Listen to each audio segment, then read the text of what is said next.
Hello, good afternoon, everyone. Thank you for joining us for the first committee hearing for the Committee on Public Safety and Intergovernmental Military Affairs on this Wednesday, February 1st at 3 o'clock in the afternoon. My name is Glenn Wakai. My vice chair is Brandon Elefante. We're looking forward to this agenda as well as the learning that's going to be going on throughout the rest of this session. Before I begin, I have to make a few housekeeping announcements, which are that this meeting is being streamed live on YouTube. In the unlikely event that we have to abruptly end this hearing due to some type of technical difficulty, the committee will reconvene to discuss any outstanding business on Friday, February 3rd at 3 o'clock in this room 225. A public notice will be given. And a reminder, for those of you who are planning to testify, we're going to limit everyone's testimony to 2 minutes because we have 9 bills to get through in the next hour and a half.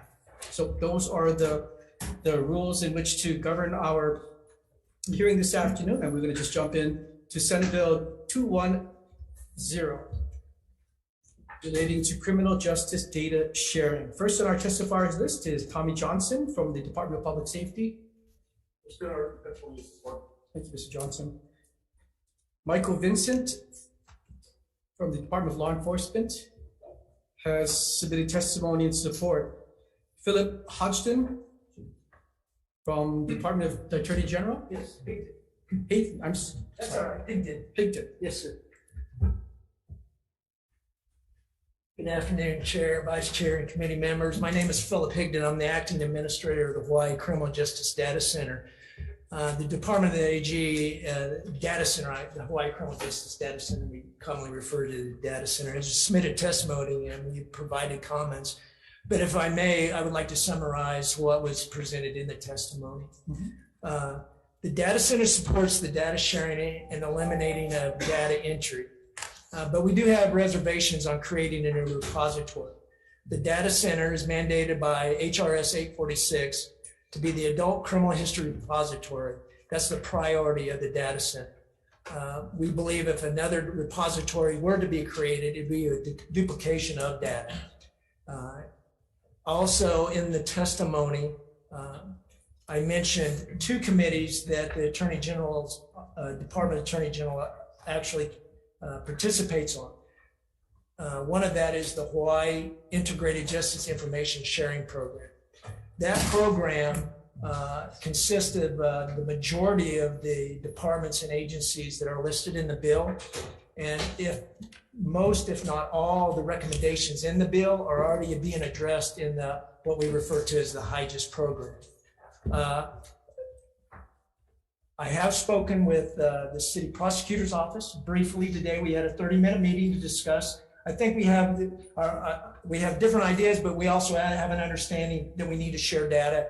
We understand that duplication of data is, we're trying to alleviate that, but we have had just one conversation with the group. So I'd be happy to answer any questions if you have any.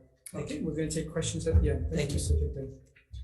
Martha Torney from the Hawaii Correctional System Oversight Commission. Thank you. The Commission supports the intent of this measure, and our only concern is that we don't want it to conflict with the goals of the Criminal Justice Research Institute, which is very involved with what we're doing. Thank you. Thank you, Mrs. Torney. Charlotte Carter Yamauchi from the LRB has submitted commentary. Paul Mao from the Prosecuting Attorney's Office.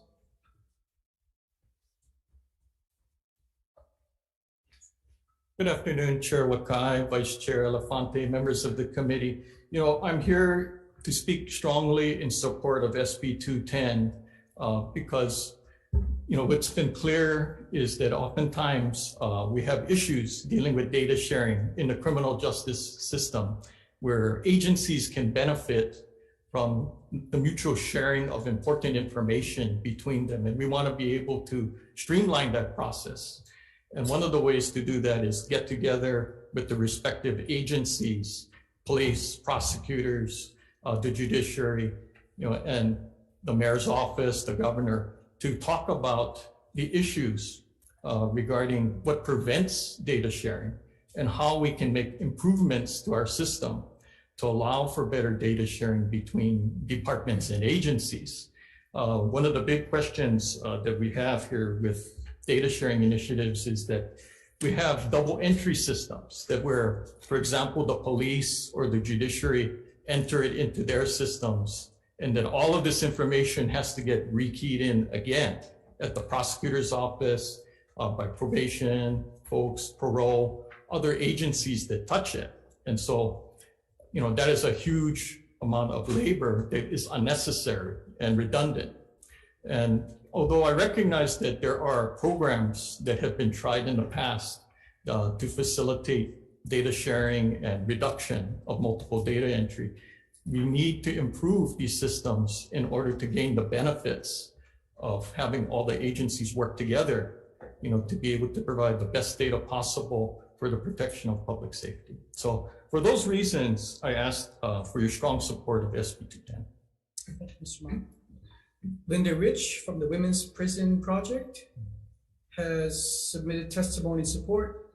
Brian Black from Civil Beat Law Center has submitted commentary. Is there anyone else wishing to testify on Senate Bill 210? Members, any questions? Mr. Ma?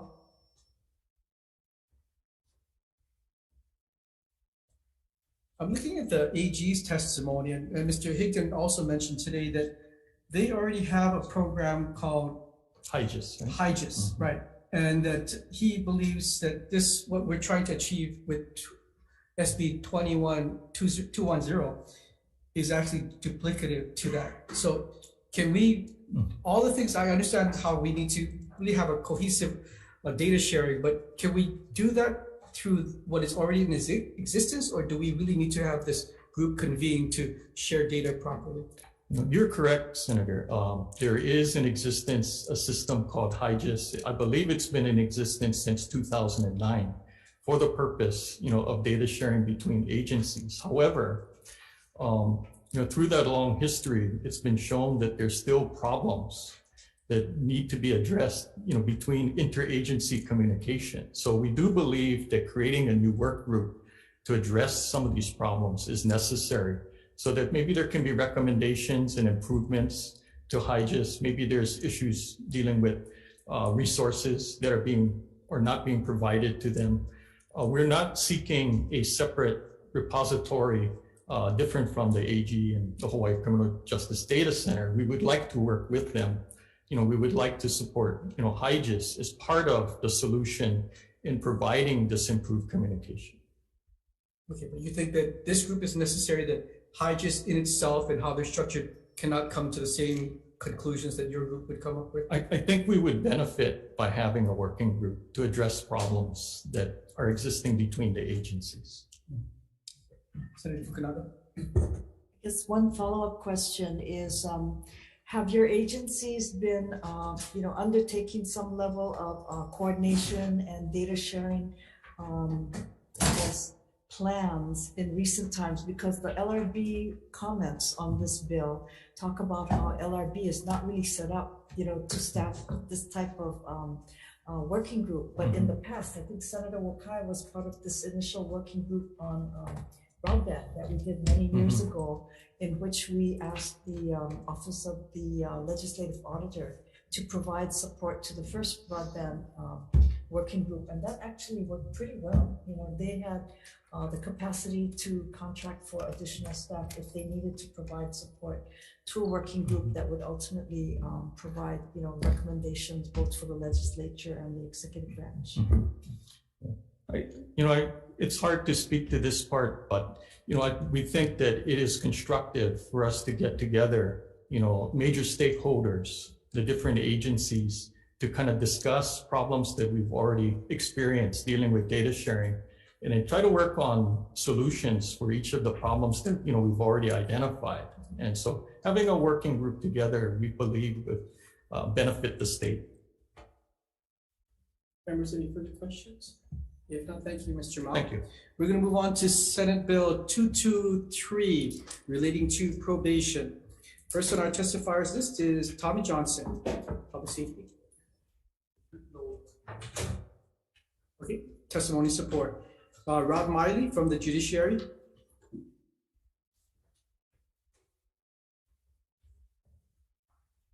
Good afternoon, Chair Wakai, Vice Chair Elefante, members of the committee. My name is Dwight Sakai. I'm the Deputy Chief Court Administrator of the First Circuit. As stated in the judiciary's testimony, I believe we submitted testimony. We stand in strong opposition to SB 223. The bill mandates the imposition of rigid, predetermined jail sanctions for specific probation violations. The cornerstone of the judiciary is to adjudicate each defendant, each matter on a case-by-case basis. This bill, however, mandates the imposition of mandatory, predetermined jail sanctions for specified probation violations without any consideration of the defendant's criminogenic factors, the severity of those factors, or the facts and the circumstances of each violation. This results in jail sanctions that may be too lenient for high-risk offenders and jail sanctions that are unnecessarily harsh for low-risk offenders. Additionally, there's a large body of research and numerous studies in the past several years, as cited in our testimony, that support the conclusion that the mandatory uniform jail sanction as required by this bill is in fact not an evidence-based practice. It's imperative that judges and probation officers be able to use all the supervision tools at their disposal to address violations by probationers with an appropriate, proportionate response. The focus of probation supervision should be on the imposition of a range of sanctions and rehabilitative tools to achieve trust between defendants and their probation officers in pursuit of effecting long-lasting pro-social thinking and behavioral change. The judiciary is committed to utilizing evidence-based supervision practices because we take seriously our responsibility to protect the public and rehabilitate individuals placed on supervision. The rigidity of this bill is not consistent with our aim. Thank you for the opportunity to testify, and I'll be available for any questions. Thank you, Mr. Sakai. James Tobin from the Public Defender's Office. Good afternoon, Chair Wakai, Vice Chair Elefante, members of the committee. My name is Alan Komogome. I'm testifying on behalf of the Office of the Public Defender. We don't disagree with the intent of this bill, which is to avoid mass incarceration and lengthy prison terms. But the Office of the Public Defender respectfully opposes this bill because it relies heavily or solely on jail as a sanction to implement these goals. And our written testimony and recent studies presented to this legislature by the Task Force on Prison Reform have shown that jail has a minimal effect on reducing crime. Yet it entails significant costs. And jail obviously has consequences. When you send someone to jail, it's highly disruptive. It affects a person's mental and physical health. I mean, it's punishment. And we agree that there are times when jail can be used as a punitive measure. Obviously, you can use prison to reflect upon the seriousness of an offense when someone commits a crime. But in the sense of whole probation, jail is being used solely to address technical violations of probation. And when I say technical violations, I mean violations of the terms of legal supervision other than committing a new crime. Missing an appointment, being late, changing an address or phone number. These are all examples of technical violation, and obviously using drugs or alcohol. But these will result in mandatory sanctions, mandatory jail sanctions under the Hope model. And as stated in our testimony, our written testimony, jail is highly costly, obviously, but not as effective as the other means that we listed.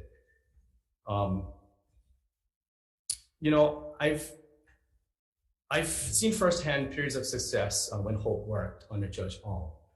And I attribute most of that success in prior years due to the fact it was run by Judge Ong, a single judge who had a passion and believed wholeheartedly in the program. And it was the fact that he was invested so much in this program that carried over to his participants. And to the point where he was firm, he got the participants believing in themselves and not wanting to let the judge down. But our office doesn't feel this is something that can be legislated or codified into law, like the mandatory sanctions, as mentioned by Mr. Sakai. We've seen Hope operate recently, and it's not operating like it used to. But we believe improvements can and need to be made in our probation system. That's why we support other measures involving reform, involving bail reform, probation reform, and even revamping our model penal code or our Hawaii penal code to reduce mass incarceration, reduce prison terms, and reduce the terms of court supervision. I'm available for questions if you guys have any after. Thank you. Thank you, Alan. Stephen Ong, Prosecuting Attorney's Office.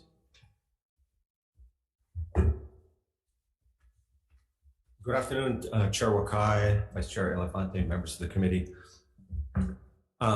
I'm speaking in strong support of this bill, and this bill is just out of a sense of frustration. We have tried to work with the judiciary for the last year to implement HOPE as it was originally designed and set up. And at that time, the public defender, Jack Tonaki, now John Tonaki, agreed with it completely. It's a three-legged stool. You have judges that care about it, understand addiction. You have probation officers who are caring. All of ours are social workers. They're great. The sanctions part was messed up. So we set up a swift, certain, consistent sanctions component. It isn't to punish people. It's to teach accountability, but it's to help keep them sober. And you're going to hear today from people in treatment programs and several actual former HOPE probationers who are able to use the structure here to turn their lives around. And I'm hoping this will be the start of a conversation. This is such a short period of time to talk to you about, but we'll be happy to talk to you outside of this meeting, other kinds of meetings. We're just trying to get the judiciary to go back to the way it was written, the way it was designed. And the reason is it was super successful. People in HOPE probation tested positive 72% less often than regular probation. They got sent to prison half as often. 50% less often. Women, 50% less often. Native Hawaiians, 42% less often. And right now it's being run like regular probation. The cornerstone is swift consequences, but consistent. It's parenting 101. The way current probation is run, it's like parents ignoring really bad behavior and then kicking their kid out of the house the next year. That isn't what they do. I bet you folks are raised, you do something wrong, your parents do something about it immediately, and then you learn from it. That's what we're doing in HOPE. And so it started in 33 states and 1 territory. Some have followed our model, some have not. You're going to hear from other people talking about other places got no better results with HOPE. Well, they didn't do our model. Senior probation officer Sherilyn Hoy visited like the Department of Justice sites. They didn't follow our model. They did graduated sanctions, 5, 10, 15, 20 days prison. We don't do that. You know, and you'll hear from the folks actually in it. But what matters is we can do HOPE right here in Hawaii. And we've shown we can do it. It's caring and rehabilitative, but it's also got structure. And right now, honestly, HOPE is being done like regular probation.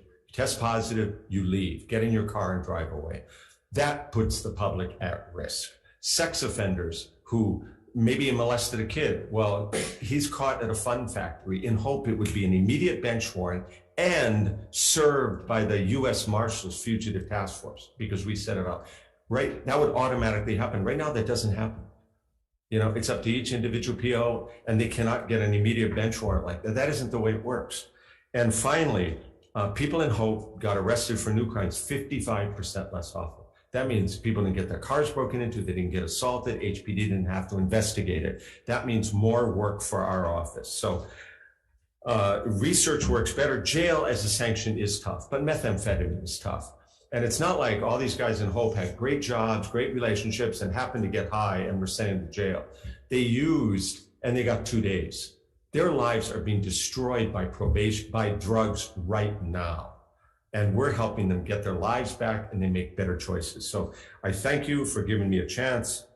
The Department of Public Safety houses people, supports it, and there's no extra jail time. The researchers looked at that. The jail bed days are the same for HOPE and regular probation. There's a lot more intakes with HOPE, but they were fine with that. And the Department of Public Safety is supporting this. So thank you very much. I'll be happy to answer your questions. If any questions are raised by the judiciary or anywhere else, I'd be happy to answer them. Thank you very much. Thank you, Mr. Al. Rebecca Like from the County of Kauai Prosecuting Attorney's Office has submitted testimony in opposition. Rosemary Albano from the Department of Prosecuting Attorney, Sydney County of Honolulu, has submitted.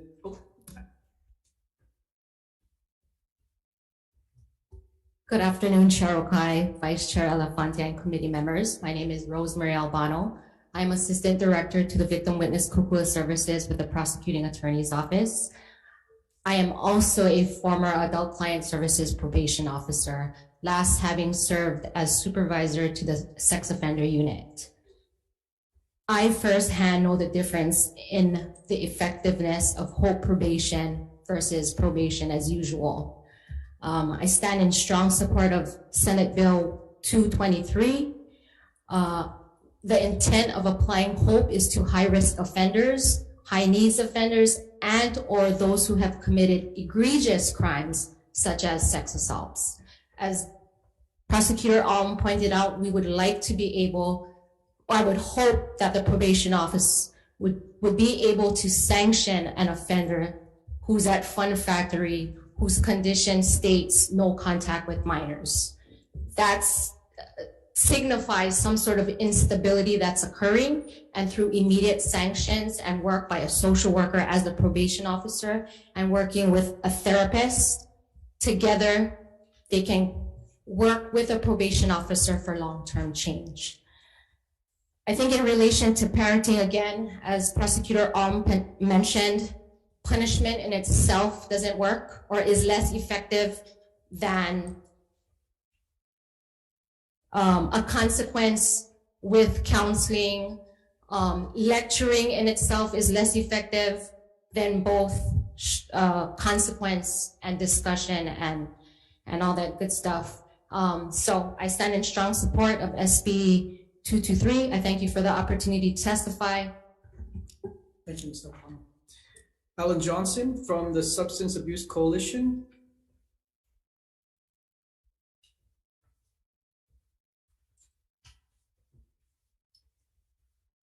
Hey, good afternoon, Chair, Vice Chair, distinguished members. My name is Alan Johnson. I'm the chair of the Hawaii Substance Abuse Coalition. I'm also the CEO of Hinamoka. You have the Hawaii Substance Abuse Coalition is prevention, treatment, and recovery services across the state. I represent all the agencies. You have our testimony recommending amendments, and I'd just like to explain the summary of our rationale for that. Back in the day, with the Judge Alm, they worked really well because they had some sanctions, but it worked really well because every time they tested positive, he said, would you like to go to treatment?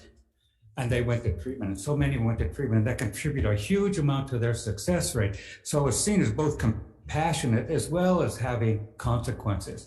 And the current hope doesn't really do that. Now, we still get a lot of referrals from probation today, and that's really been evolving. So what we suggest is what could really help this program kind of modernize it is that diversion to treatment be one of the primary goals. That this is what we're intending to. You come to court. We also say it's a great opportunity because the Hawaii State now has a statewide screening and assessment service the Department of Health runs where they send people to do assessments. They could be present at the court. They could do those assessments. They could figure out who has a problem with drugs, but also who has PTSD, who has mental illness, who is bipolar. They could all do that for those willing to say, instead of doing these sanctions, would you do this assessment? And then there's motivational practices through that screening assessment, and you can come into treatment and there'd be a lot of motivation. We think it would take us to the next level and could make this program a lot better. I think we could do a lot of good. Thanks. Thank you, Mr. Johnson. Jeff Nash from Habilitat, has submitted testimony in support. There are about another 8 individuals, many opposed, that have submitted written testimony. Is there anyone else wishing to testify on Senate Bill 223? Yes, please come forward. No, next.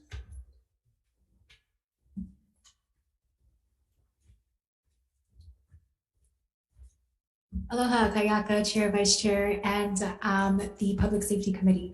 My name is Angela Melody Young, and on behalf of CARES, I'm testifying in strong support. HOPE is a community supervision strategy that includes swift, certain, and fair responses to probation violations. It reduces crime, recidivism, and mass incarceration. It is an innovative solution in regards to criminal justice reform. The U.S. Department of Justice says this, okay, from the Crime Solutions Library, the National Institute of Justice. The Crime Solutions Library is a long list of programs and practices for various jurisdictions across our nation, a list of substance abuse programs, probation programs, and HOPE is listed as an effective program funded upon evidence with a high quality randomized controlled trial. This is what it says from the Department of Justice, okay? The judiciary does not want to implement the program. So I'm going to bring up the question, what is the data to support their thesis? Their argument is that it will cost more money and that it can arguably be debated that that is not founded upon research evidence. The goal of HOPE is so less people will go to jail and that the people in jail will not need to stay in jail as long. When we look at the facts presented to us by the research of the legislature also, it clearly states that the state has had substantial success with this program in terms of less crimes committed, less need for long-term incarceration, and increased productivity and overall well-being for all program participants. The program is also cost-effective, and the legislature believes that this program should be implemented on a broader scale in a format that has already been proven effective. So I present these points and research evidence to you today, and I hope you will hear from some of the HOPE graduates who have went through the program, and their testimonies is very inspirational. Thank you for the opportunity to testify. Thank you. Angela, if you could provide your testimony in writing so we could have it part of the record, please.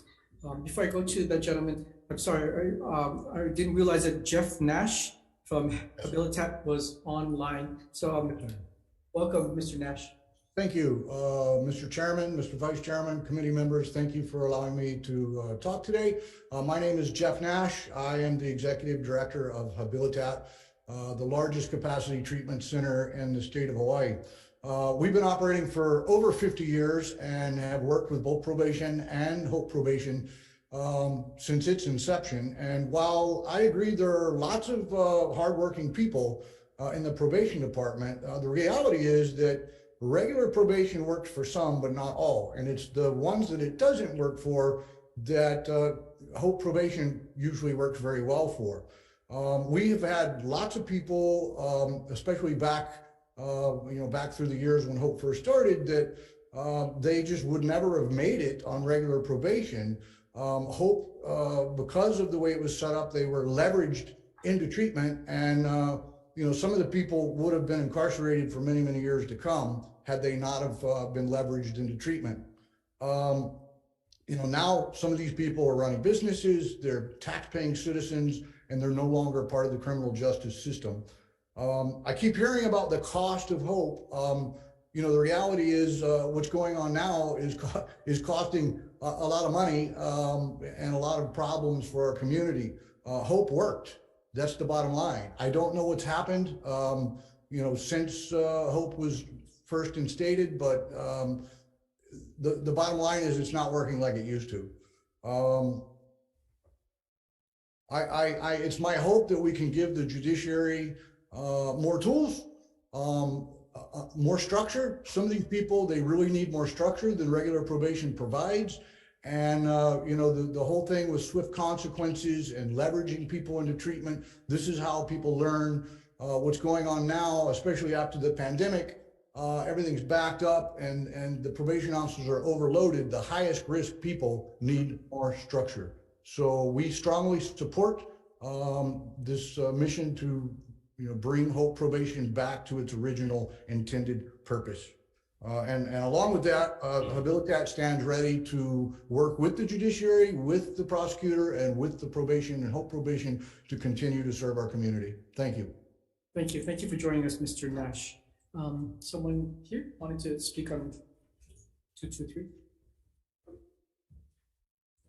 Good afternoon, everyone. My name is David Makilan, and I'm the founder of Hialaho Keola Community Reentry Program for Men. But at one point in my life, I lived, I shared yesterday my experience of how I personally had zero success staying clean and sober, staying out of prison, refraining from picking up new charges, and completing drug treatment program while I was on probation for 6 years. On Hope, I never got arrested. I maintained sobriety and completed drug treatment with Hinamalka. I did, however, have a couple of minor violations for things like missing appointment and forgetting to call in for colors. Because of this, I did have to spend a couple of hours in a holding cell. And I believe one weekend at OCCC. Although this sounds crazy, I feel it's a good approach, addressing the little things that can turn into big concerns. This did not disturb my life or affect me in any negative way, but it did open my eyes to realize that I need to be more organized and responsible. I learned through Hope probation that consequences are necessary and not necessarily a bad thing, but really an opportunity to learn, grow as a man. I don't believe Hope is promoting that jail is the answer, but it does hold a lot of weight to a drug addict or an alcoholic when it comes to making a decision whether or not to pick up that drug or drink. At least for me, it did. And last thing, well, actually, February 4th, 2014, I was granted early termination from Hope for good behavior and meeting all expectations. I've never picked up another charge, never been back to prison, and I've maintained sobriety. And the last thing is that because of the structure, accountability, and consequences, it took me 3 years on Hope to get my life together. While on regular probation, I spent 6 years going backwards. Now, I'm not downing regular probation, but because it is for a certain demographic, but there's men like me, that need more support, more structure. So I feel it's important to keep Hope as an option and run it the way it was ran back in the day. That's all I have to share. Thank you for sharing, Mr. Makilan. Robert Mercy? Merce. Thank you. Welcome. My name is Bob Merce. I'm a retired lawyer. I was the vice chair of the HCR 85 Task Force on Prison Reform and wrote the 116-page final report of the task force to the 2019 legislature. I was on the Reentry Commission for about 2 years before it was taken over by the Oversight Commission. And I strongly opposed the expansion of the Hope probation program to the neighbor islands throughout the state. There are a lot of good reasons. Those that were mentioned by the public defender, I think, are valid. Those by the judiciary. I think this whole idea, as Judge Alm said, that he has been talking to the judiciary for a year, but he can't persuade them to change their views because he's got the evidence. If you look at the evidence, if you look at the rationale, you look at reason, he hasn't been able to convince them because they know that the program isn't working. They have operated the program for 20 years and so he's coming to you and basically saying the legislature should look and tell an independent branch of government how to run a program and mandate that they do a program that is going to put people behind bars is, to me, a prescription for failure all around for the Hope program and for the judiciary. And it's going to be a real mess if you force this program down their throats, which is what this bill would do.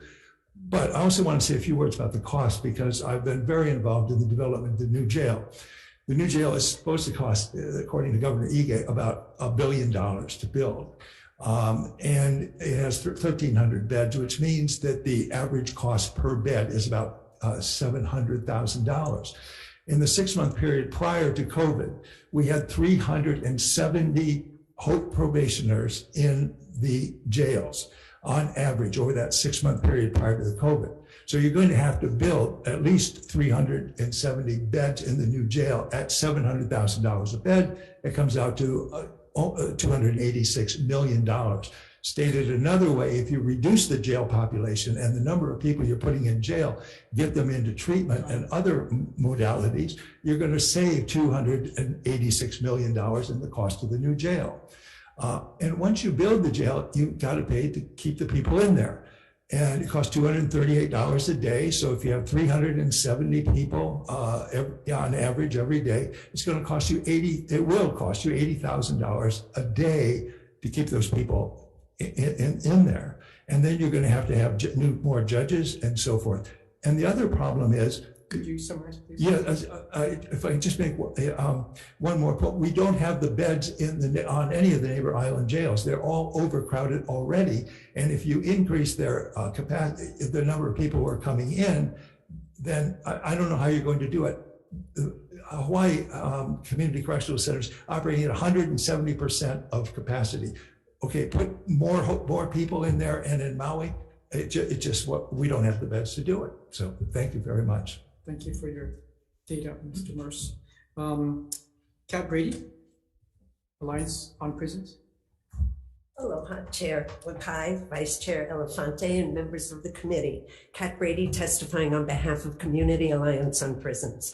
Always mindful that we have over 4,000 people incarcerated, 964 of them are serving their sentences miles, thousands of miles away from their homeland. This bill, I've been doing a lot of research. I remember when Hope started, and I've been researching ever since. And I just checked on the National Institute of Justice site, the Office of Justice Programs. They did a program evaluation in 2020, and it came out to no effect. This program has no effect compared to regular probation. Then they did a follow-up program in evaluation in March of 2021, and it was the same outcome.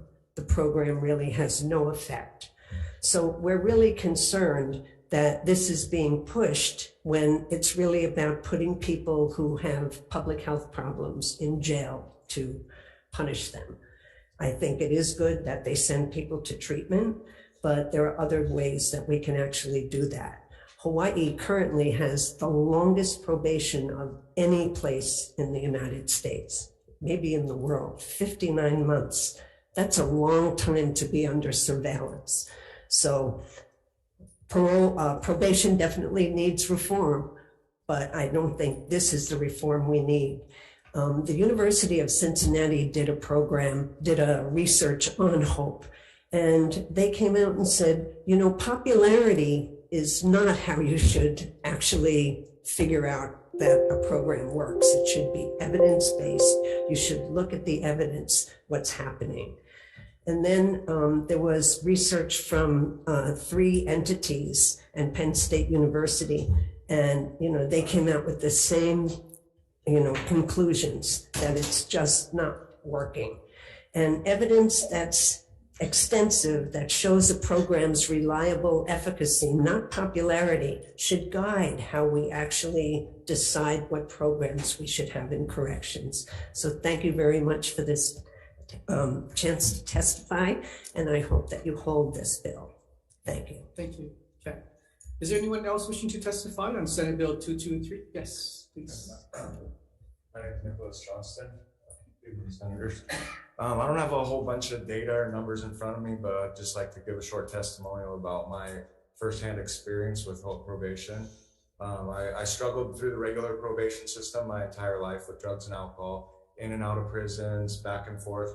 Hope really reined it in. The regular probation system gave me just enough rope to hang myself every time. So with their strict structure and knowing what the consequences are ahead of time, the sanctions gave me time to get a clear head, enough to get myself into treatment, work with the POs. I mean, it was a more intimate relationship, and you know what to expect with regular probation, just building up, they throw the book at you.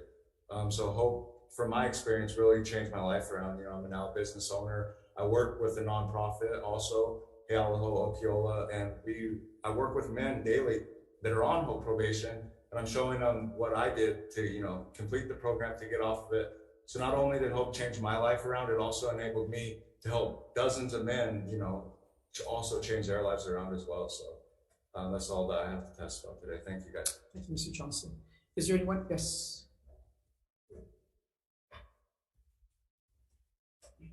Good afternoon. My name is John Kimmel, and thanks a lot for having us share our testimony today. I just want to share a little bit about myself and Hope probation and what it has done for me. I'm just a local boy from Kahalu, and consequences was not in my life, and Hope probation has showed me that if I continue to do naughty things, I was going to get some consequences. And Judge Alms has showed me how to live a different life, and I could never pay back for what that man has shown me. And today, I know that it's getting really watered down, the whole probation. I sponsor, I got off of hope probation in 2011, and I haven't saw fit to go back to jail whatsoever, yeah. I sponsor a lot of men in Alcoholics Anonymous, and I see them at different treatment centers, and I always, confront them, and I ask them, hey, what's going on? They thought, no more consequences today for us. And I think to myself, like, oh, if you guys got in trouble when I got in trouble, there was a lot of consequences. And I think, for myself is that drug addicts and alcoholics need a little bit of help on how to live lives today. Yeah. So with that, thank you. Thank you, Mr. Kema. Is there someone else?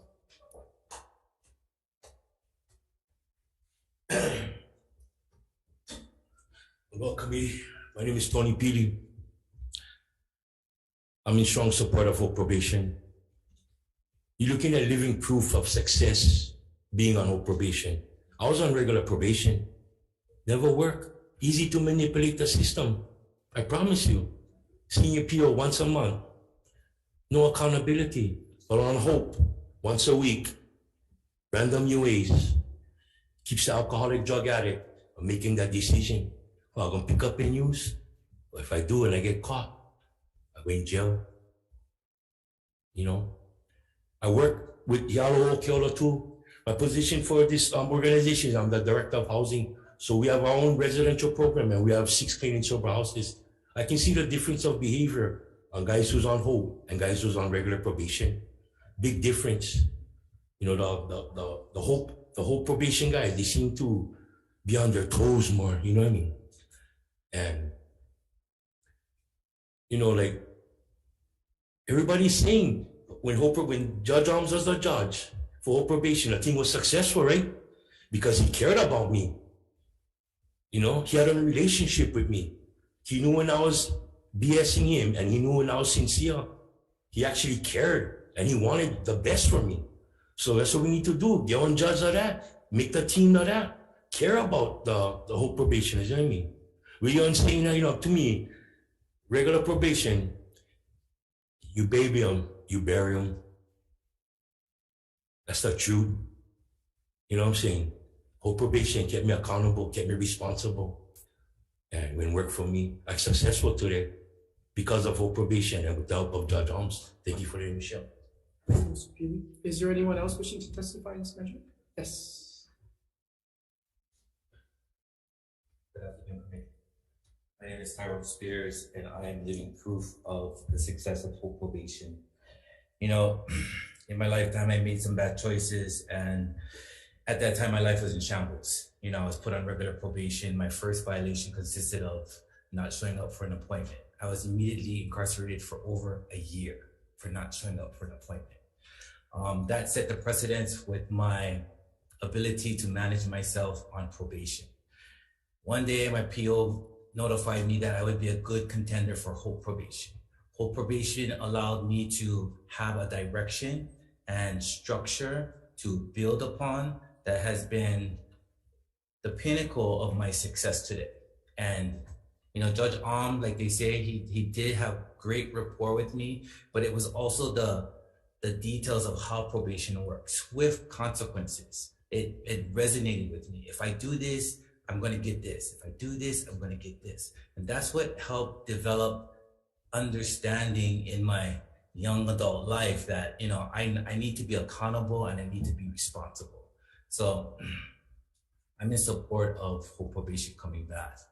It really helps rehabilitate people rather than just sending them to jail. Thank you. Thank you for sharing, Mr. Spears. Is there anyone else wishing to testify? Yes.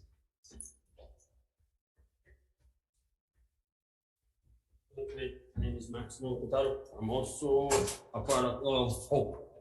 So, if it wasn't for the man sitting back here, I'd probably be dead. Because he gave me chances. He gave me this opportunity. I'm from San Juan. I'm a product of that. 6 years now.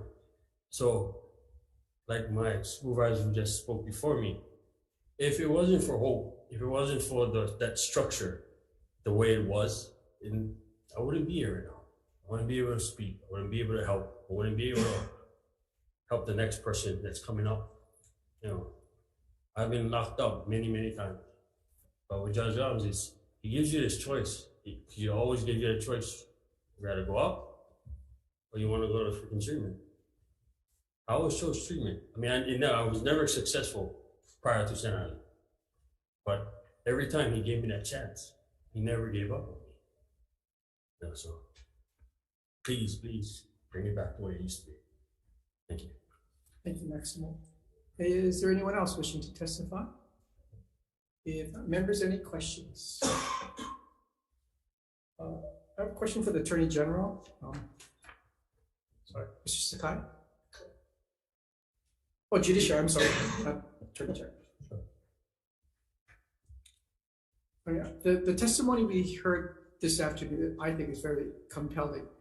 We've heard from at least 8 individuals who have pinned their success today on the successes of hope. So I'm surprised that your testimony is just the opposite, that you're opposed to it. And was hope really successful because of one individual, Judge Am, and when he left the bench, that this whole program fell apart?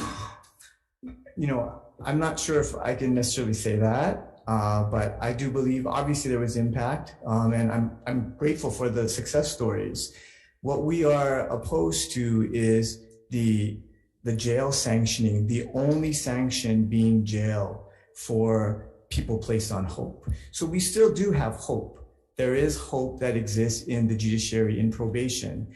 But we look at evidence-based practices, and what evidence-based practices tells us is that high-risk, high-need individuals do not need jail, they need treatment.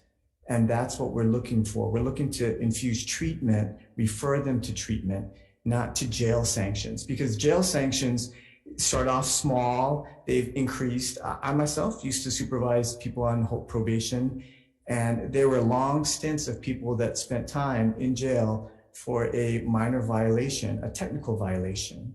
So the jail sanctions work for some people, and that's not off the table. You know, for people that are in hope, we still utilize jail as a sanction if appropriate, but that's not our only course of consequence or sanctioning of that individual for a violation. We look at what the other factors that come into play, their risk level, their need level, how are they doing on probation? Are they in treatment? I mean, are they employed? All those other factors come into play, and then we address that violation. That the fact is that jail is not the only sanction for a violation for people on hope. So if we provide a little bit more wiggle room where jail is not always used as the hammer, then you'd be okay with this bill? Well, then that's what we're doing now, right? I mean, we don't, jail is an option, but it's at the discretion of the probation officer. And, you know, one thing I do want to also state is that, you know, you have a probation officer that's highly trained, highly skilled in evidence-based practices and working with individuals that are placed on supervision with us. The one thing that hope does is you take away that ability for them to use their professional judgment, because the sanction is already premeditated. Somebody fails to show up for an appointment, somebody, you know, commits a technical violation.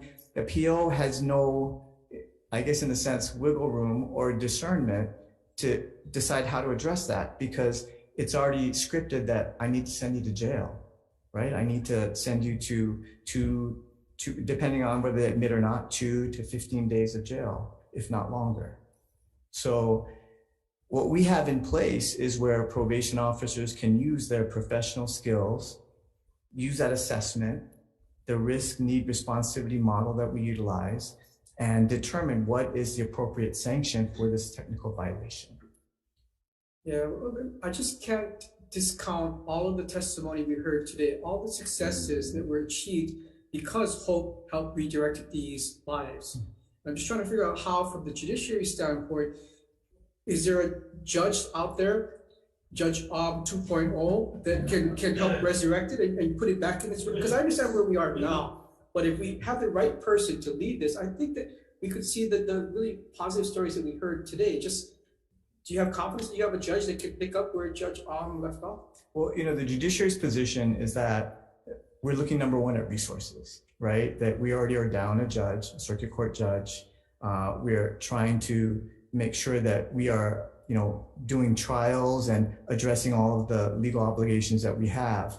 And the way that things are, when defendants are assigned to a judge, they stay with that judge. So they develop that working relationship with that judge. So in terms of identifying one judge to take over Hope, our position is that it's not the best use of our resources. And to accomplish that working relationship with that judge, that already will be enacted because the person will stay with that assigned judge that they have. Actually, if that's a question, sorry for Okay, in terms of judiciary's, diversion of people to treatment, do you have statistics to show that treatment is being utilized as an alternative that is proving to be more successful than what the Hope program provided in the past? I don't have that with me, but I can get that for you, Senator. Because I think ultimately, almost everyone would say if there are opportunities to divert people to treatment or create consequences that they would choose treatment, then we would all be in support of that. It kind of, it just seems that what we call the program is sort of getting in the way of what we're really trying to do, which is really to get people the appropriate treatment and or services that would allow them to kind of turn their lives around. Right. And I guess in my experience, most of the issues we experienced in Chinatown and downtown were being committed by a relatively small subset of individuals for whom treatment was not really available. And, when we worked with the prosecutor's office, they had to set up sort of a special workaround program because we're short of treatment services everywhere. And so I'm just trying to get my arms around what is available that could serve as an alternative if, incarceration is not really a good consequence. What do you have on the treatment side that can otherwise help address, the needs that we are trying to tackle? Right. And I will need to work on that for you to get that statistics regarding treatment. But we do have purchase of contract treatment providers for substance abuse, for domestic violence offenses. We work with our other government partners regarding Department of Health for any mental health referrals of that nature. But I agree with you that treatment is really, for us, like the course of action that we want, because we're dealing with individuals that have had long histories of trauma, long histories of dysfunctional families, long history of ongoing issues. And jail is not necessarily going to help them get to the root and address some of those long-standing issues.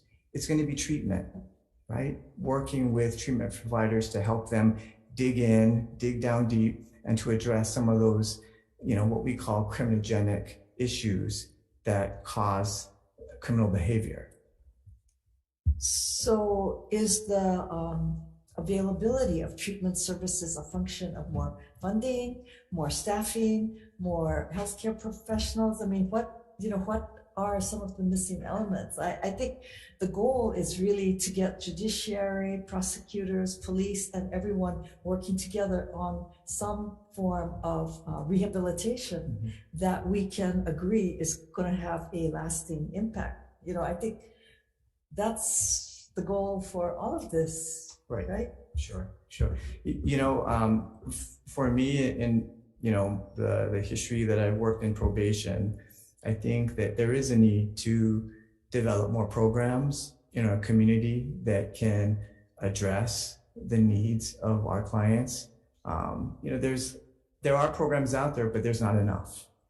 That's true. Right? And their capacities are limited by their ability to hire, staff, people that want to work in that profession and that can maintain that profession. So, having the current capacity issues, but I agree, we need more resources out there to refer clients to for treatment. Thank you. Any further questions? If not, thank you, Mr. Sakaki. We're going to move on to Senate Bill 369, and I would like to just remind everyone there's going to be a 2-minute period of time to testify. I'm going to be trying to hold you to that. Tommy Johnson from Public Safety. Good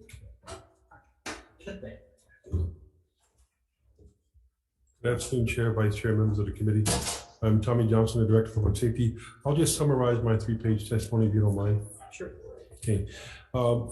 First of all, without the current system for inmate telephones, we wouldn't have an inmate telephone system. Hawaii and Tel got out of the business of providing services in our facilities in 2016. We went into the current contract in 2018. The current contract calls for 7 cents per minute. A 15-minute call will cost about $1.05, which is considerably less than the FCC mandate maximum of 12 cents per minute for prisons and 14 cents per minute for jails. In addition, the revenue from the current telephone contract, one provides money to the SAVIN program for the SAVIN program to operate. That is a statewide automated victim information notification system used by victims to track the whereabouts of offenders if they're going to be released after transfer, things like that. That's about $300,000 to $400,000 per year that doesn't come from the state. It comes from here, so it's a special fund. If we didn't have this system, we would not be able to provide inmate telephone calls for legal calls or to call home because we don't have the infrastructure for that. In addition, the state, if they wanted to continue the SAVIN program, which is a worthwhile program that was started in 2007 when I was a Deputy Director for Corrections, using VOCA grant money and other federal grant money, the state would have to pay the $300,000 to $400,000 plus the 67 point whatever percentage in the 67 point, I forget the point match for the fringe benefit as well. So this is a worthwhile system. In addition, the system we use, we have been able to detect criminal activity on the phones, and that has led to court action against certain offenders. I'll be here for questions if you have. I'll have our SME here, Shari Kimoto, who is the Division Chief for Correction Program Services as well. Thank you, Mr. Johnson. Fred Kuhn from the Paroling Authority. I'm going to read testimony. In opposition. In opposition. Okay. Martha Attorney, Correctional System Oversight Commission. I'm Martha Tornay, and I'm a commissioner with the Correctional System Oversight Commission. We support this measure. The Department of Public Safety contracts with private company to manage the inmate phone system and receives a percentage of the cost levied back into its coffers. We believe the department should not be receiving any commission payment that is borne by the inmate population. The exorbitant cost of inmate phone calls has reached the level of the Federal Communications Commission. They amended their rules to address this, and a quote from their site says the agency is working to rein in excessive rates, and egregious fees on phone calls paid by society's most vulnerable people, families trying to stay in touch with their loved ones serving time in jail or prison.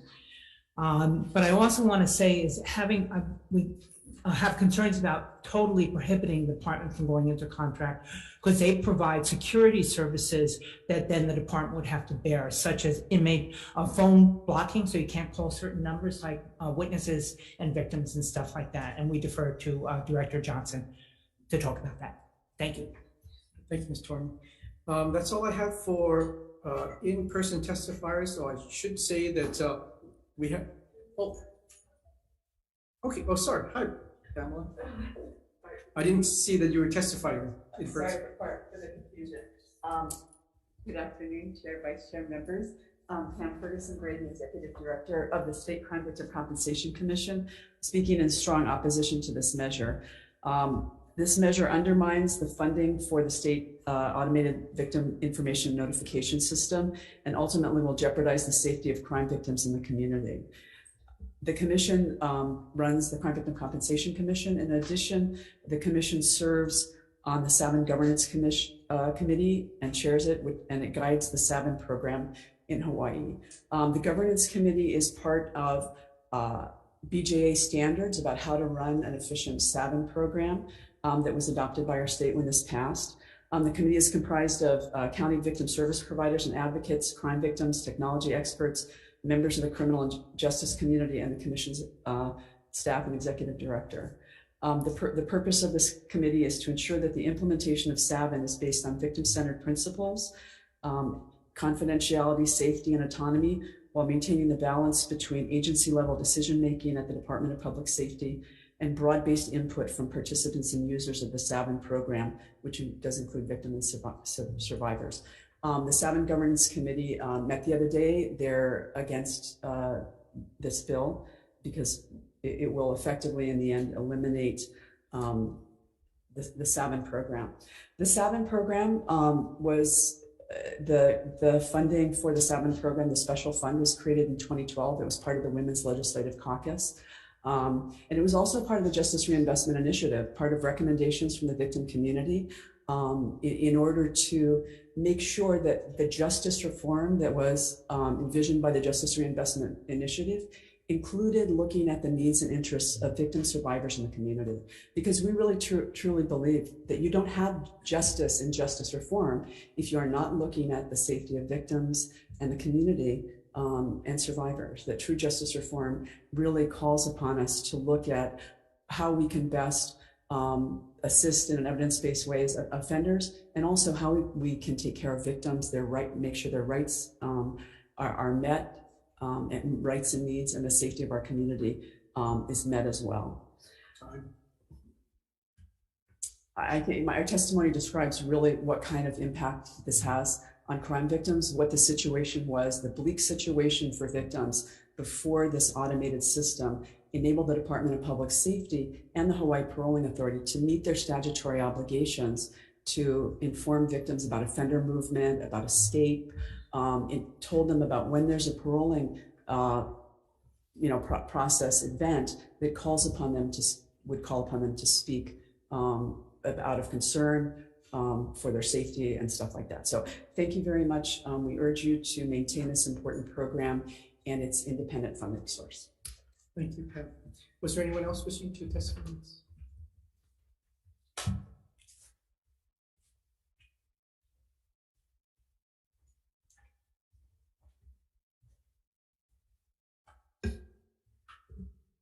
Aloha Chair, Vice Chair, Committee members. I'm Angelina Mercado, the Executive Director of the Hawaii State Coalition Against Domestic Violence. On behalf of our 28 member programs throughout the state, we offer testimony in opposition to this measure. Survivors of domestic violence rely on the SAVIN system to notify them when somebody is, if their abuser is incarcerated, if they're being released. Survivors of domestic violence already go through a lot of trauma. Not knowing that your abuser is going to be released and only hearing perhaps from the grapevine, from your family or friends, or through rumors is really detrimental to survivors. It is another traumatizing event, and it also just takes away the right for them to be able to protect themselves, reach out to an advocate, and do the appropriate level of safety planning. And the fact that this is an important funding source, we need to make sure that we protect this. This is the only resource available to survivors of domestic violence right now for notification. And even notification from a paroling is huge. It's their ability and their right to be able to opine and weigh in when somebody is being released. So we ask you respectfully to defer this measure in support of survivors of domestic violence. Mahalo for the opportunity to testify, and thank you for hearing this measure. Thank you, Ms. Mercado. Is there anyone else wishing to testify on this measure? Members, any questions? Mr. Johnson, I have a quick question. So this measure just requests or disallows or prohibits you from collecting some kind of compensation, and we're currently $300,000 to $400,000. If we were to say that you can't take that kind of commission, does that mean that the inmates' families pay less per hour? I mean, how does, or is it still going to be the same? Well, two things. The money, while the money comes to the department, it goes to the SAVIN program. There's no money that comes to public safety to spend for public safety operations. That's the first thing. The second thing, without the current or some type of private contract system, we will be unable to provide meaningful communications for the inmates with their attorneys and family members because we don't have the infrastructure. And if the state wishes to pay for that infrastructure and maintain it, you're talking about millions of dollars to do so. For 8 facilities, multiple phones, security system with the phones for recording. I think this bill is looking for a problem that doesn't exist, in short. So I just want to make sure that I understand, like, if we were to like pass this bill, all we would be doing was cutting off $400,000 that goes to a very good program and really not saving the consumer anything because the rates are still going to be the same, right? Well, if you cut the money that goes to Savin, you cut the Savin program. Right. Okay. Yes. So there's no real upside to cutting off this funding because you still got to pay for all of the services you mentioned about someone's got to monitor the calls. Correct. So the state's going to pay one way or the other. I just think the current arrangement actually makes sense because the revenue generated pays for a worthwhile victim notification system statewide that the state doesn't have to pay for. Thank you, Mr. Chairman. Mr. Johnson, I just have a question. I was reading through testimony from the Hawaii Correctional System Oversight Commission. I don't know if you've read their testimony, but they provide one example on the last line of page 1. And I don't have the testimony, I'm sorry. Okay, well, let me just read it to you if you don't mind. Sure. It says, for example, blocking numbers to prevent inmates from calling and potentially harassing victims and witnesses involved with their case and preventing call for such numbers. And they defer to you on how to address that. And their main concern is entering into or renewing a contract with a privately owned, basically telecommunications provider. We can, thank you. And they did offer their testimony and support. And I know they're the oversight in general for kind of what you folks do. So I just wanted to know if you had a comment based on that testimony. Well, we do block numbers if we detect that the person is contacting someone they shouldn't. The problem we have is that unfortunately a lot of the victims of domestic violence, I'm not blaming the victims, may be codependent, may have issues. And so they're figuring out a way to manipulate the victims to be on a call with a third party or to be at some place for an authorized person on their list that they can call and the victim is there. So that's a huge problem for us because now we're barring someone whose number was inappropriately used but may have a valid reason to be in contact with that person because that person is allowing them to circumvent the system. I hope that answers your question. Yeah, thank you. Thank you, Chair. Members, any further questions? Thank you, Mr. Johnson. We're going to go on to Senate Bill 372. First on our testifiers list is Todd Rebuck from the Kauai Police Department. Has submitted testimony in support. Actually, we have Manuel Hernandez from the Honolulu Police Department. I don't know if he's on us with us via Zoom. Oh, there. Welcome, Mr. Hernandez. Good afternoon, Chair Wakai, Vice Chair Elefante, and committee members. I'm Captain Manny Hernandez of the Honolulu Police Department's Training Division. And the Honolulu Police Department supports Senate Bill 372, the intent of the bill. However, actually, I'm sorry, let me back up there. The HPD currently has policies and procedures in place that meet those proposed in the bill, specifically to include a duty to intervene with regard to the use of unlawful force. Thus, we support the intent of the bill.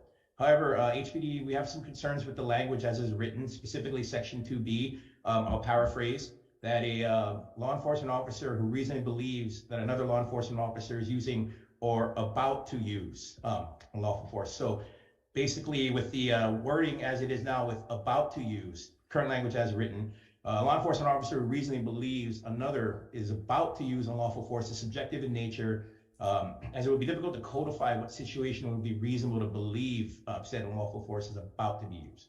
The HPD recommends that the language of the bill be written to maintain a duty to intervene upon the observation of unlawful use of force. Additionally, we also recommend an update to the bill's language to reflect the duty to intervene to prevent the unlawful use of force when possible, in lieu of about to use unlawful force. We stand by our written testimony. I will be available for any questions, and thank you very much for the opportunity to testify today. Thank you, Mr. Hernandez. That's all I have for people who are going to be joining us in person or in Zoom to testify on this bill. Is there anyone else in the audience wishing to testify on this measure? If not, members, any questions? Okay, we're going to move on to our next bill. That is Senate Bill 454. And on our testifiers list, we have Tommy Johnson. He just he had submitted testimony in opposition. In person, Martha Torney.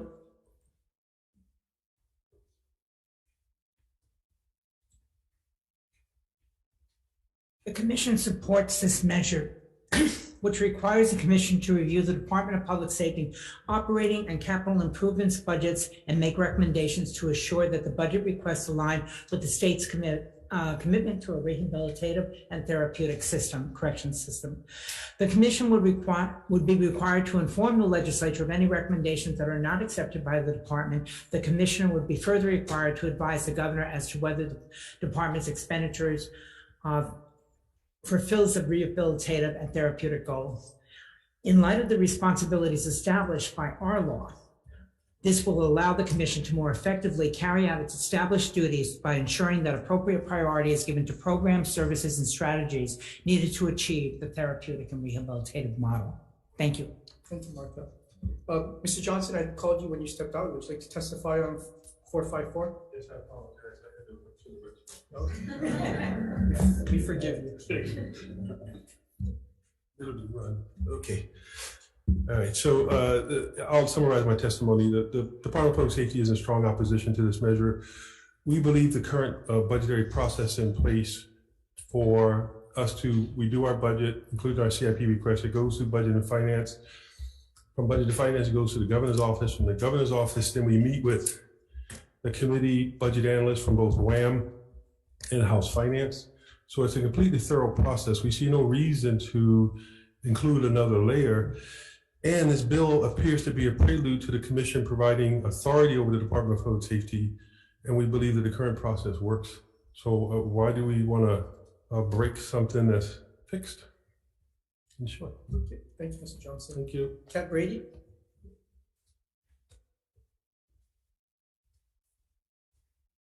Good afternoon, Chair Wakai, Vice Chair Elefante, and members of the committee. Kat Brady testifying for Community Alliance on Prisons.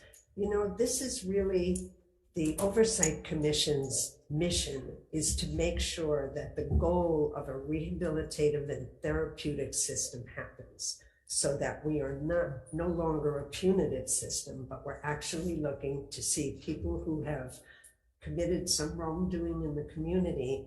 How can we help them become better citizens? Or as they say in Norway, how do we create good neighbors? And that's really what we're talking about. People, almost everybody's going to come back to the community. How do we want them to come back? So the Oversight Commission is not heavy-handed. They actually work with the department, and they're working to actually make this transition to a therapeutic and rehabilitative system. And this is really important. The Oversight Commission needs more staff to actually do what they are mandated to do. So this is a really great bill, and we hope that you pass this. This commission has been amazingly successful. Thank you. Thank you, Kat. Robert Merce. Thank you very much. I strongly support this bill for basically the reasons that Ms. Brady just mentioned. As I mentioned, I was the vice chair of the House Concurrent Resolution 85 Task Force. We wrote a long report. The one thing that we said over and over and over on virtually every page was we need to focus on rehabilitation and the therapeutic model. And I've seen virtually nothing of that happening since 2019. Until the Oversight Commission got staff. Now we're starting to see some changes, but this is a step in the right direction. We need to hold their feet to the fire. We need to encourage them to do things that are therapeutic for the first time. For example, I've looked through the 3 volumes of the master plan for the new jail. The word rehabilitation appears twice in those thousands of pages. And that's something that we should know about in advance.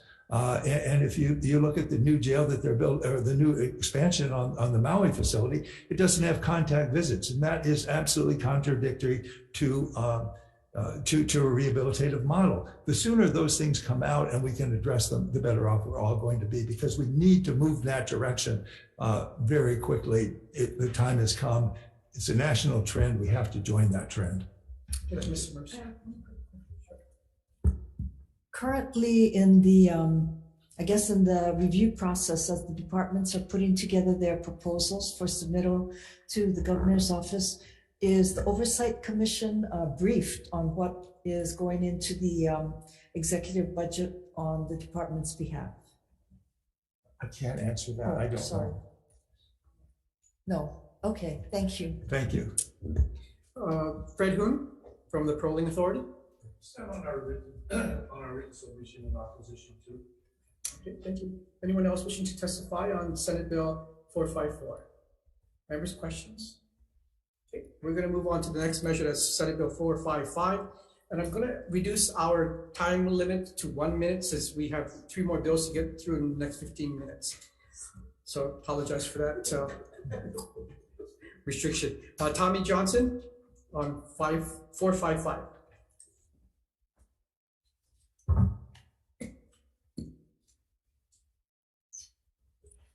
Good afternoon again, Chair, Vice Chair, members of the committee. I'm Tommy Johnson, Director of Public Safety. I'll make this fairly quickly. We support this measure and we provide comments regarding, we believe that the term of the coordinator should be 4 years, similar to parole board chair, and not 6 years. 6 years is the term of the ombudsman, and the duties and responsibilities are different. We also believe, because of the inherent important nature of the position and the critical authority vested with the coordinator, that the legislature should consider requiring that person to be confirmed by the Senate as well.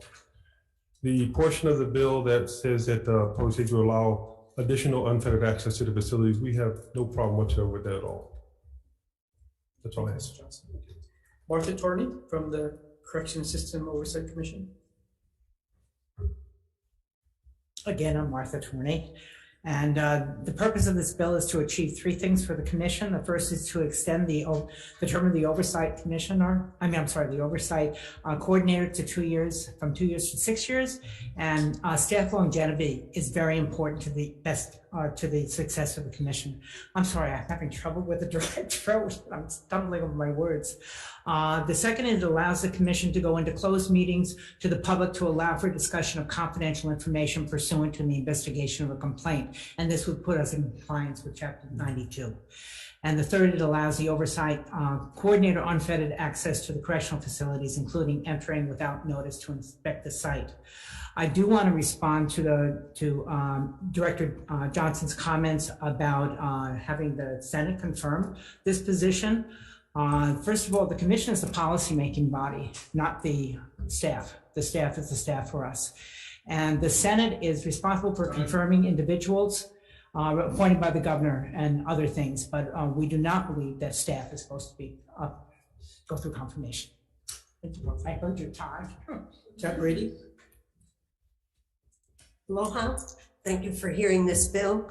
6 years is actually the time that's needed. The other agency in the state that has a 6-year term is the PUC, because that entity is making a transition to renewable energy from fossil fuel. Well, actually trying to reform a system that's been steeped in punishment for 100 years is going to take more than 2 years. So I think the 6-year term is really reasonable for such a complex job. About closed meetings, I understand protecting whistleblowers, but I do hope that some sort of report is given after that so that the public knows what's going on. And unfettered access to facilities, that's absolutely crucial for oversight. Thank you. Thank you, Kat. Fred Hoon, Rolling Authority. We stand in strong support of the vision. Thank you. Robert Merce.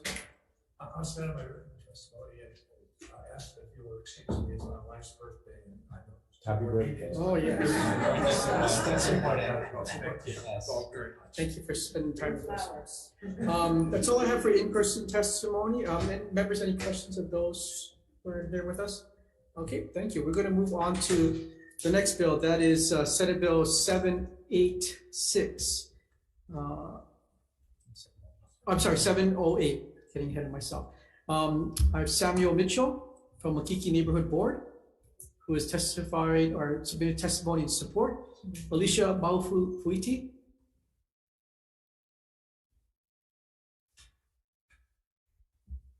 Chair Alicia Baufuiti, I'm the board president for Poi Dogs and Pokoki.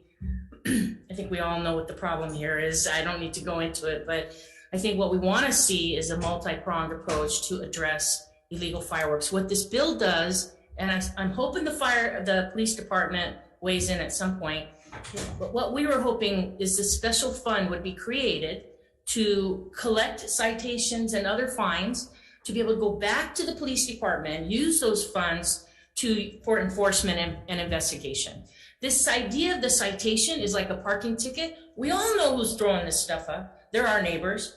So if the police officer, if I call 911, I say, look, I'm here, I see it, they can go and give what's akin to a parking ticket and pay a fine. The fines are intended to be progressive, and it's really a deterrent. I hear you guys all talking about, accountability, right? Consequences. There are no consequences right now for illegal fireworks. I live in Eva Beach. I just had bombs on Sunday from the football game. I have bombs every single week of my life. And I know you guys know I do animal rescue. I got 10 dogs and a lot more cats. This is chaos. It's terrorizing us. I'm hoping you move the bill forward. We'd love stronger fines, but this is a step in the right direction.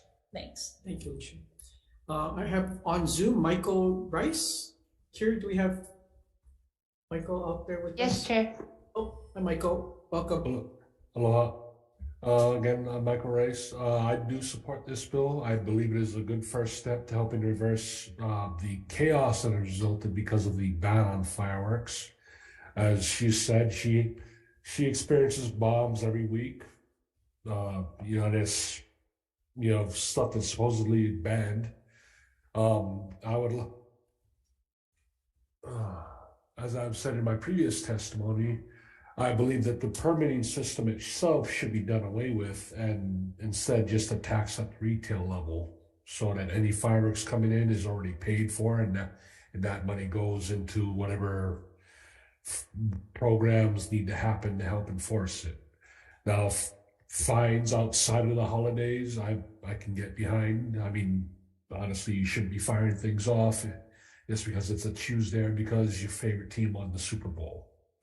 Or just because you felt like it, which honestly seems to be what's happening a lot here. Other than that, I stand on the rest of my testimony. Thank you very much. Thank you for joining us, Mr. Rice. Is there anyone here in the room that would like to testify on Senate Bill 708? Yes.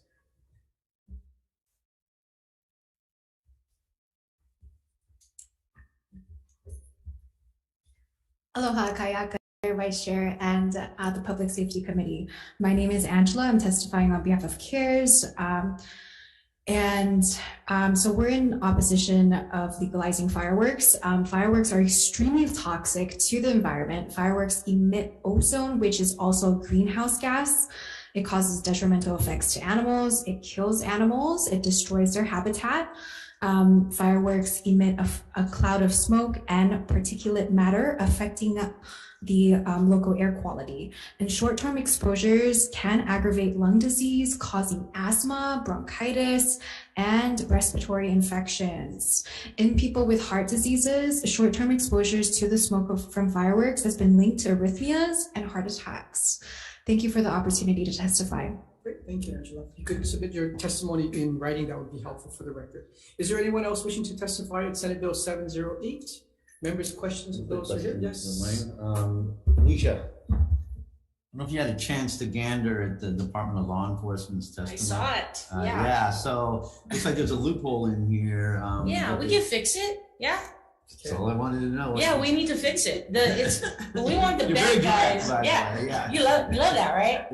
Yeah, we gotta fix it, and hopefully the right people are on board to fix it. Because the big guys that are doing the buying and the shipping, ship them off to jail, yeah, Judge Om? Send them to jail and fine them, and let's take those fines and throw them into the police department's new little special fine. But for the guys that are just popping this crap off left and right all day, every day, we just want to give them $250, $500. And everybody that I talked to there, why aren't we starting at $1,000? Because Senator Kawapukai did not want to start that high. That's what I wanted to start at. But okay, $250, $500, and it's a deterrent. Really, I don't want to put these guys in jail. But clearly we don't have enough room for them anyways. Let's fix it and make sure we don't delete the statute that is important, and let's just put this part in. Is that good? Yes, let's answer my question. Okay, awesome. Maybe in the future we can consider a private right of action bill. I love that. I'm all over it. You I see it against your Members, any further questions? If not, we're going to move to the last bill, that is Senate Bill 786. I have on Zoom Derek Valasoro from the Honolulu Police Department. Cure, is that Captain Valasoro with us? Yes, Chair. Shelley is on.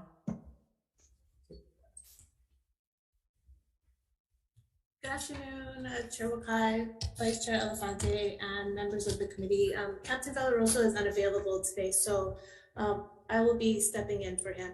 I am familiar with this bill. I have read his written testimony that he has submitted, and I am just here to say that the HPD stands upon his written testimony in opposition of this bill. And if you have any questions for me, I'm here to answer. Okay, thank you. Members, that's the only individual I have that is here to testify. Any questions of Question, yes. Oh, I'm sorry. No. I think Senator Donato wanted to. Oh. No. Anyway, real quick question. You say there's no mechanism to collect this reimbursement, but couldn't you guys seek an action or a citation system to go ahead and have a mechanism to recoup the cost of these rescues from people who violate signage areas and continue to put themselves at risk? I think the issue is going to be trying to figure out what the cost is. So already we have a mechanism in place to cite people who have violated warning signs or trespassing. What it sounds like is that the cost for their actual rescue or the search for the person is what that we would like, this bill would like us to recover. And at this point in time, we don't have that mechanism in place. We wouldn't even be able to, and I cannot speak for fire because they probably would be more involved in this than we are. But for me, it would be, I would have to calculate overtime costs, helicopter costs, gas, fuel, maintenance. It's just a bunch of things that right now we are not only unable to calculate, but we would also be unable to accept payment for. Thank you, Chair.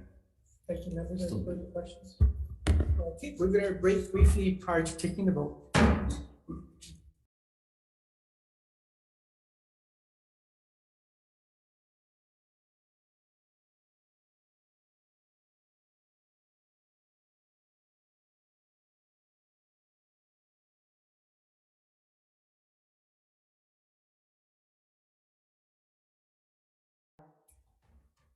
Thank you for your patience. We're reconvening the Committee on Public Safety, Intergovernmental and Military Affairs.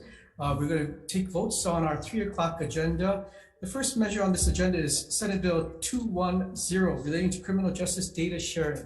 The members have conferred. We see the great value in just being more efficient with our criminal data and would like to make a few recommendations for amendments. We're going to specify that the Attorney General or the Attorney General's designee shall serve as the chairperson of this body. And we're going to amend the language that requires the Legislative Reference Bureau's involvement and really only have LRB responsible for drafting proposed legislation. They're not going to be the ones convening and organizing all of that. We're going to leave that up to the Attorney General, who would now serve as a chairperson of this body. So those are the 2 suggested amendments. Members, any discussion? If not, Senator Elefante, if you could please take the vote. Yes, Chair's recommendation is to pass SB 210 with amendments. Chair Wakai. Yes. Vice Chair votes aye. Senator Fukunaga? Aye. Senator McKelvey? Yes. Senator Awa? Aye. Mr. Chairman, the measure passes with amendments. Thank you. On the next measure, Senate Bill 223, relating to probation. We heard a lot of really compelling testimony today about the value of hope and the successes of the past. Doesn't seem like there's a successes more recently, but I think somehow we might want to try to revisit how we could just reestablish the huge benefits of the hope program. So members, if you would allow me, we will defer this measure until February 8th, next Wednesday, so I can work with the parties and figure out if we could find some happy medium for all of us. For the next measure, it's Senate Bill 369 related to telephone services for committed persons. I think we don't want to mess around with the very important SAVIN program, so we're going to defer this measure. This next measure is Senate Bill 372 relating to government services relating to the law, and want to make one change to this. This is where we have a responsibility for law enforcement officer to intervene if something terrible is happening to an individual, but we realize that it's hard for us to hold them responsible for actions that might be going through an officer's mind. So we're going to make sure that it's clear that the officer has a requirement to intervene when they see something terrible happening. So we're going to take out any reference to or is about to use in this bill, and we'll also change the defective date to January 1st, 2050. Members, any discussion on this measure? If not, Vice Chair Elefante, if you could please take the vote. Okay, Chair's recommendation is to pass out SB 372 with amendments. Are there any objections? Any reservations? Hearing none, measure has passed with amendments, Chair. Thank you. On Senate Bill 454 relating to the Hawai'i Correctional System Oversight Commission, this is to give them more oversight, particularly over the budgetary decisions by public safety. Recommendations to pass this measure as is. Any discussion? Sorry. You're right. We're going to make an amendment to defect the date to January 1st, 2050. That's the only amendment. Any discussion? If not, Senator Elefante. Okay, Chair's recommendation is to pass out SB 454 with amendments. Any objections? Any reservations? Hearing none, measure is passed with amendments, Chair. Thank you. On the next measure, Senate Bill 455 relating to the Hawai'i Correctional System Oversight Commission. We're going to make a number of amendments to this measure. We're going to change the language from 6 years to a 4-year term. We're going to have the oversight coordinator have to face Senate confirmation. Amend the bill to authorize the commission to hold meetings closed to the public for relevant purposes not otherwise authorized by the Sunshine Law. That's going to take care of OIP's testimony as well as the Civil Beat Law Group's testimony, and also make technical non-substantive amendments as well as defect the date to 2050. Members, any discussion? SB 455. 455, correct, amendments. If not, Senator Elefante. Okay. Thank you, Mr. Chairman. Chair's recommendation is to pass out with amendments SB 455. Any objections? Any reservations? Hearing none, measure passes with amendments, Chair. On the next measure, Senate Bill 708 relating to fireworks. Going to recommend that we pass this with amendments. We don't want to decriminalize the dealers of fireworks, and so this will only decriminalize those individuals who are just shooting this stuff off, and there's graduated fines for that. So we're going to remove section 2 in the language of the bill to make sure that we don't inadvertently decriminalize everything related to fireworks. And defect the date to 2050. Members, any discussion? Chair, I'll be voting with reservations as my position in the past on fireworks and all, but I understand the intent of what you're attempting to do here. And I do thank you and appreciate you for the amendment that you just shared. Okay, thank you. Any other comments? If not, Senator Elefante. Okay, Chair's recommendation is to report out with amendments SB 708. Are there any objections? Any reservations? Right, no for that, sorry. No. noting the objection from Senator Awa and reservations from your Vice Chair Elefante. Any other objections or reservations? Hearing none, the measure has passed with amendments, Chair. Okay, thank you. The last measure is Senate Bill 786 relating to search and rescue. Heard from the police department that they kind of don't like this idea, but I think also with our effort on a tourism front for destination management, part of it has to be, getting tourists not to be ignorant about where they should and should not be. If you're blatantly going to trespass or get off the trail and put yourself in harm's way, and we as taxpayers of Hawaii have to pay for your rescue, I think there's good reason to try to hold those folks financially responsible for their rescue. So recommendation is to pass this measure as is. Any discussion? If not, Senator Elefante. Okay, Chair's recommendation is to pass as is Senate Bill 786. Are there any objections? Any reservations? This doesn't cost us money. Yeah, sorry, we would defect the date if there's money involved.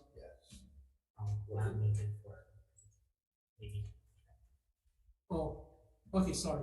Brandon, we're going to have to donation. Yeah, I just scratched the bug out initially. Sorry, members, we're going to defect the date to 2050. January 1st, 2050, Brandon's favorite date in the future. Any discussion? If not, Senator Elefante. Okay. Chair's recommendation, further recommendation is to pass SB 786 with amendments. Any objections? Any reservations? Okay. Hearing none, measure has passed with amendments, Chair. Great, thank you, members. We are adjourned.